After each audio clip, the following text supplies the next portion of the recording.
Bonjour à tous, je suis très heureuse de vous retrouver sur ma chaîne Cook Like a Champ pour une nouvelle recette de Noël. Nous avons fait le gin freeze de Noël, maintenant il faut faire l'apéritif de Noël. Je vous propose donc 2 bouchées apéritives et une petite verrine. Alors on regarde les ingrédients pour chacune de ces recettes et nous les faisons ensemble. C'est parti. Pour notre première bouchée apéritif de Noël, il nous faudra des crevettes, des feuilles de riz, du vermicelle asiatique, un peu de gingembre, un avocat, un citron, de l'huile de sésame, de l'huile d'arachide, du sel, du poivre, des tomates. Ici, elles sont jaunes, mais toutes sortes seront parfaites. Bien évidemment, vous trouverez en ma barre d'infos tous les ingrédients dont vous allez avoir besoin. Commençons donc cette première bouchée. Commençons donc cette recette en nous occupant des feuilles de riz. On va prendre une feuille de riz, puis une deuxième, bien évidemment, car il nous faudra 6 cercles semblables que l'on découpera au ciseau. Donc on découpe les cercles et on se retrouve. Une fois que vous en avez fait un, vous pouvez le prendre comme modèle pour pouvoir découper plus facilement vos feuilles de riz. Voilà, nos 6 petits cercles de galettes de riz sont prêts. Donc maintenant, on va prendre une poêle et on va mettre un peu d'huile d'arachide dedans. Voilà, j'ai mis de l'huile dans une poêle, je vais attendre que ça chauffe et après, nous y plongerons nos petites galettes de riz afin qu'elles deviennent croustillantes. Pendant que notre huile est en train de chauffer, prenez vos crevettes et décortiquez-en quelques-unes. Prenez votre citron et faites-en du jus. Maintenant que votre huile est chaude, vous prenez vos cercles de galettes de riz et vous les plongez rapidement. Comme ceci, on enlève et on le pose sur un sopalin. Et on fait ça 6 fois. Vos galettes de riz frites sont en train de se reposer sur le sopalin et bien de s'égoutter. Vous avez fait vos crevettes. Votre jus de citron est prêt. Maintenant, nous prenons notre vermicelle asiatique. Nous allons faire bouillir de l'eau. Dès que ça bout, on va les laisser même pas 30 secondes. On va les égoutter, refroidir et les mettre dans un saladier. Entre-temps, puisque l'eau ne bout pas encore, on prend notre avocat, on l'épluche et on le coupe en petits dés. J'en profite aussi pour prendre mes tomates, les couper en quartiers, les épépiner et en faire des tout petits dés que je vais mélanger à mes dés d'avocat qui auront été citronnés avec notre petit jus de citron. L'eau est en train de bouillir, c'est parti, j'ai mis les vermicelles asiatiques, je prends une fourchette, je tourne bien comme ceci et j'attends quelques minutes qu'ils soient cuits. Ensuite, je les égoutte, les refroidis et les mets dans un saladier. Maintenant que votre vermicelle est cuit, vous prenez votre gingembre et vous l'épluchez. Prenons maintenant un saladier, un grand saladier dans lequel nous allons mettre les dés d'avocat qui ont été préalablement citronnés et les dés de tomates. Vous verrez, j'ai même mis une petite crevette coupée en petits dés parce que comme j'en avais 7 et qu'il ne m'en faut que 6, je préférais la garder pour ceci. Maintenant, on va ajouter des vermicelles asiatiques, comme ceci, là. Et on va bien mélanger. On mélange et on se retrouve. Pour pouvoir mélanger ces vermicelles asiatiques avec mon avocat et mon citron, je me suis permis de les couper au ciseau. C'est plus facile et ça fait des plus petits bouts. Donc maintenant, on va assaisonner ce saladier. On y met le reste du jus de citron. On va y mettre la valeur d'une cuillère à soupe d'huile de sésame. Bien évidemment, du sel, du poivre du moulin que j'ai fait bien avant.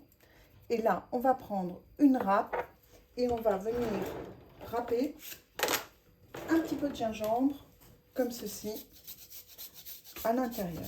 Et on mélange. J'ai sur mon balcon quelques petites feuilles de menthe. Je vais les ciseler et les rajouter à notre saladier.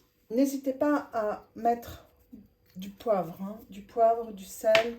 N'hésitez pas à bien assaisonner. Une fois que votre assaisonnement est parfait, maintenant vous reprenez vos crevettes et vous les coupez en deux dans le sens de la longueur.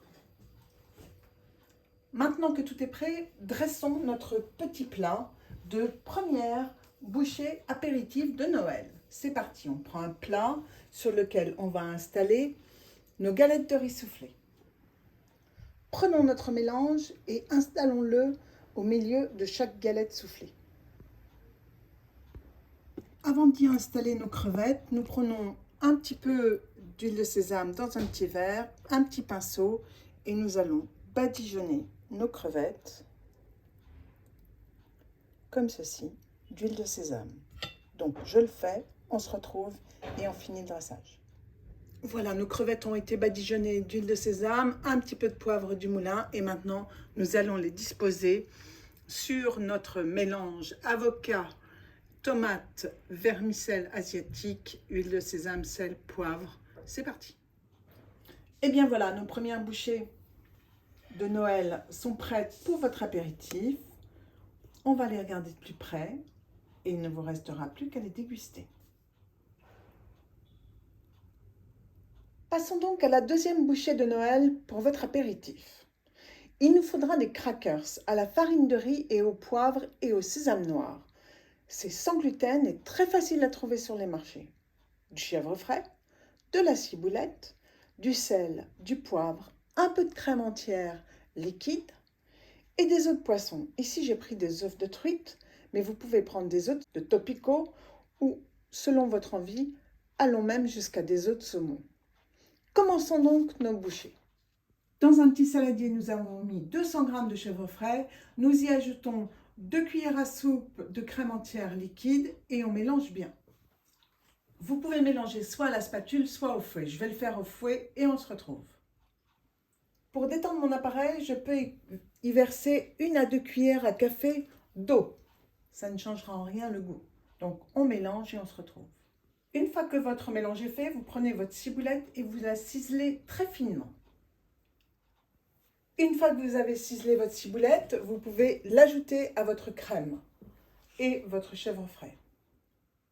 Dans votre mélange, n'oubliez pas d'assaisonner en poivre et un tout petit peu en sel. Et mélangez.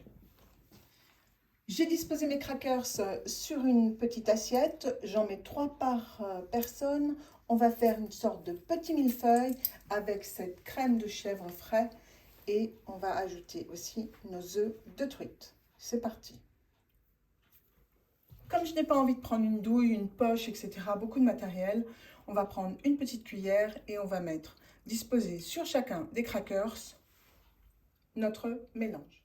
Je vais vous montrer pour un montage et ensuite je les ferai tous.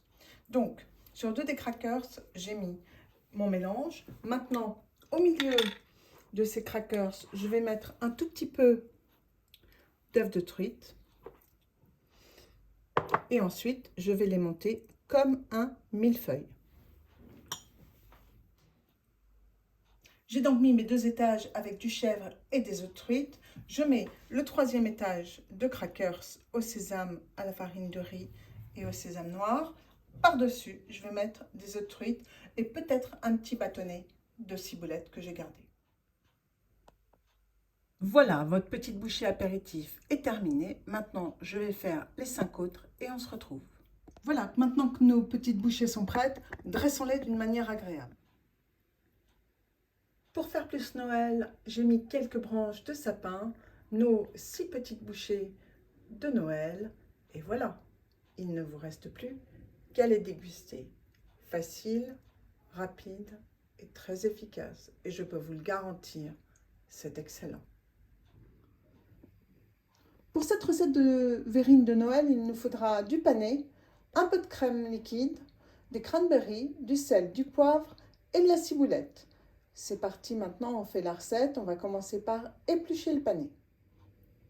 Pendant que nous épluchons le panais, mettons de l'eau salée à bouillir. Voilà, les panais sont épluchés, on attend que l'eau bout, on les coupe en morceaux et on met ça à cuire. Et voilà, la cuisson, c'est parti.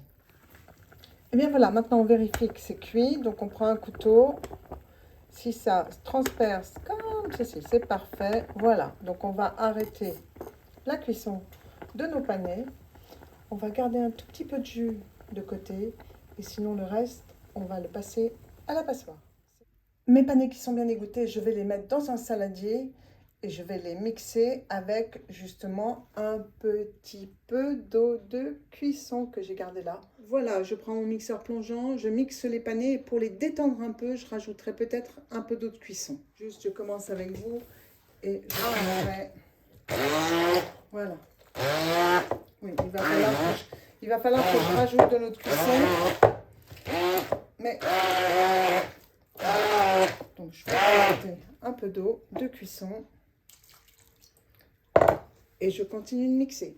Voilà, je veux pas la consistance d'une soupe, je veux pas non plus la consistance d'une purée, mais c'est comme ça, c'est assez léger. Bien évidemment, si vous voulez plus liquide, vous rajoutez un peu plus d'eau de cuisson que moi, mais pour moi, c'est parfait. Donc je vais réassaisonner.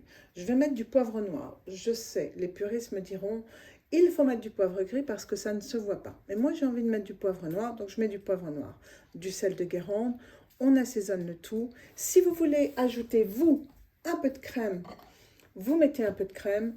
Mais pour moi, ce qui est important, c'est que ça ait goût de panais et non pas de crème. Il y en a qui font des purées de panais avec des pommes de terre. Moi, non. Cette fois-ci, panais, c'est panais.